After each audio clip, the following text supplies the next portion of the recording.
Alright people, after we install the cam gear and the cam gear bolt and make sure that the timing is okay, it's just everything is lined up. The next thing is going to be install the chain tensioner again, and it needs to be reset. We cannot just go in and install it like that. We need to reset it. And remember that at the beginning we loosened up this bolt over here at the end. You just take it all the way out. You're going to use a small flat screwdriver. You're going to insert it in the between the threads over there, and you're going to see that's going to be a tough one to focus. There you go, sort of. And the inside there, it's a slot just for a small flat screwdriver. You're going to insert the screwdriver there and just going to turn it around clockwise, and that's going to reset the tensioner. Go all the way up until it stays there by itself. Now we are going to put back the bolt at the end.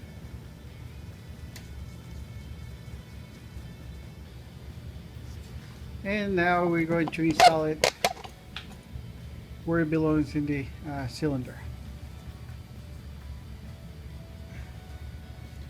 Remember, it has a little gasket in there. You can reuse them. I would recommend to get new ones. So that's the gasket, goes right there. And we just put the chain tensioner back where it belongs.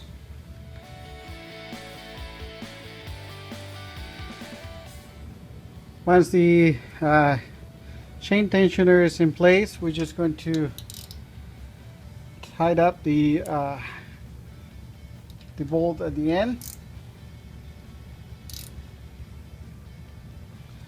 Every other bolt, chain tensioner bolts and valve cover bolts and all that stuff is 7.2 pounds of torque. And then when we have it right here, you can notice that see if I can get in here, the chain's still loose. And now that we have everything installed, we can just activate the chain tensioner by just giving it a little tap.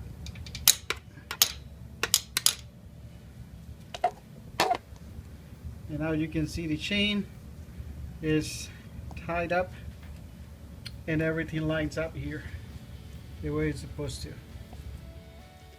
Alright, so now we're gonna move into step number 19 of the instructions to install the new cams, and that will be adjusting the valves in the rear cylinder. It's a really tight space in there, and you know, when you try to get your 10 millimeter range and your Allen range in there, and try to get the feeler gauge and all that stuff in there, it's difficult to get in there and try to video record it. So since this video is about the installation of the cams and stuff like that, just not gonna try to film that part in there because it's gonna be difficult. Nothing's gonna show up. And basically, intake valves, the rear and front cylinder are gonna be set at 10.10 millimeters, and the rear valves and both the exhaust valves in both cylinders are gonna be set up at 0.12 millimeters.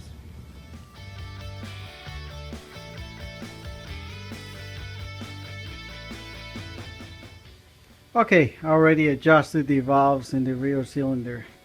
The intake valve probably takes about a minute to adjust. The exhaust valve, that one, because there's basically no room in there, and trying to get the Allen range and the 12 millimeter range, and the filler gauge in there.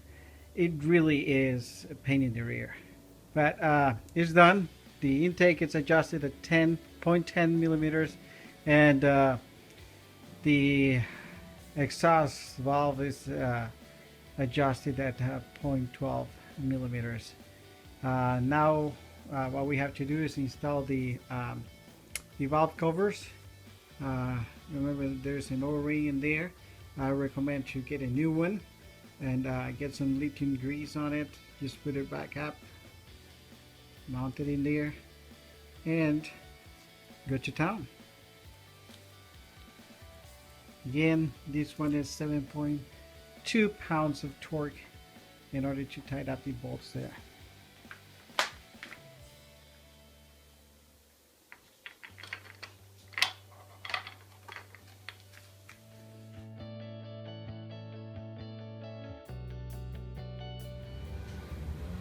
Alright people, now that we're done with the rear cylinder, we're gonna start working in the front cylinder.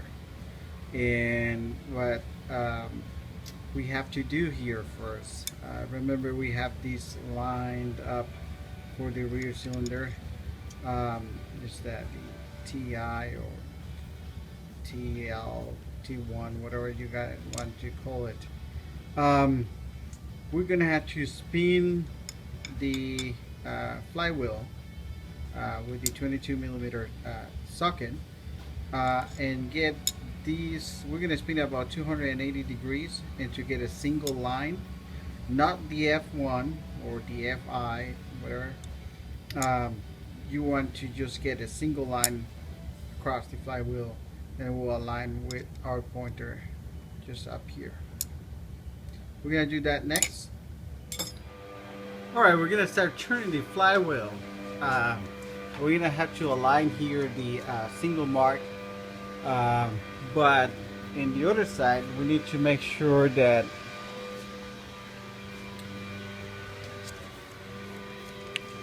the mark down here is going to align with this one up here.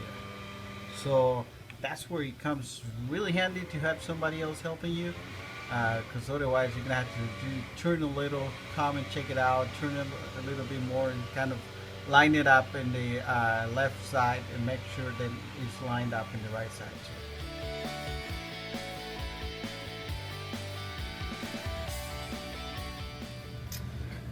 Now we're gonna do the same procedure we did in the rear cylinder, but in the front cylinder. That would be removing the gear, the chain gear or the cam gear, and removing the cam retainer, removing the cam, and then we just go with all these steps backwards again. Install the new cam, install the cam retainer, the cam gear, the cam gear bolt, etc., etc.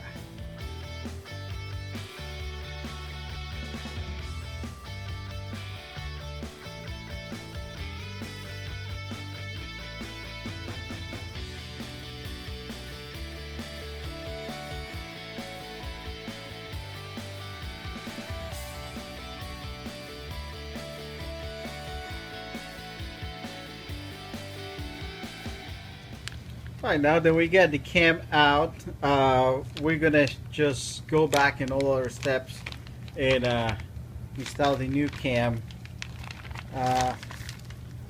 First things first, remember we really need to get these lubed up really well with the this is what it came with the cams, but you can buy assembly lube anywhere, any auto parts store or anything like that, but this one came with the cam, so we just go crazy with it. Just add as much of the lube in there as you can, and then we're just going to install everything back up. As you can see, I really coated the cam with the lube, the assembly lube, And one important thing, just double check the one that goes in the front cylinder is cam number 2. Cam number 2 is the one that goes in the front cylinder.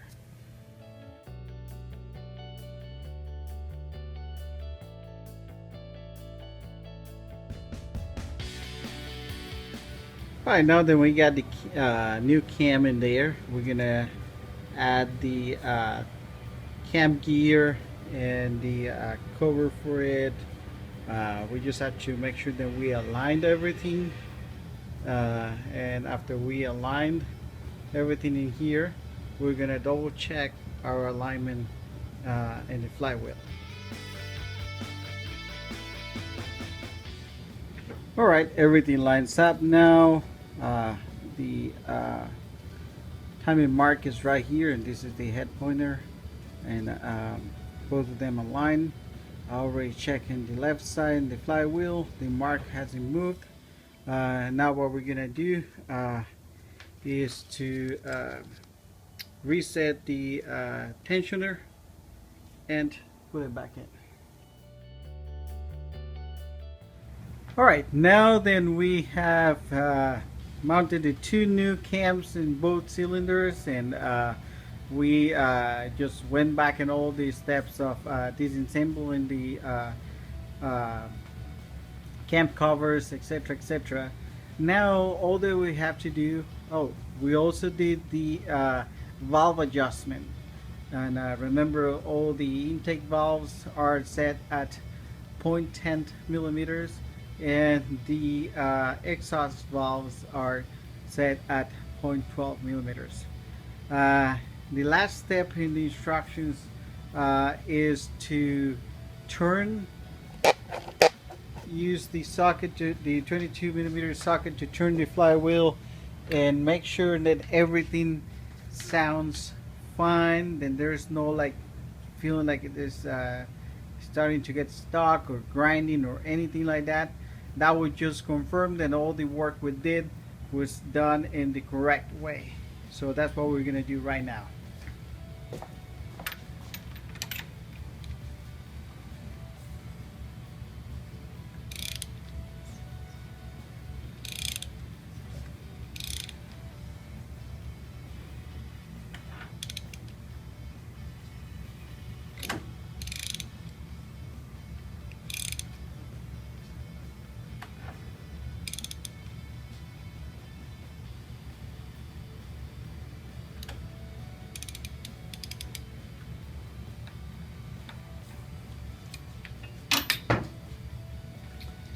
Everything sounds just perfect. All that we have to do now is install the covers, and after we install the covers, we are going to mount the carburetors back, the air box with the pots in this case.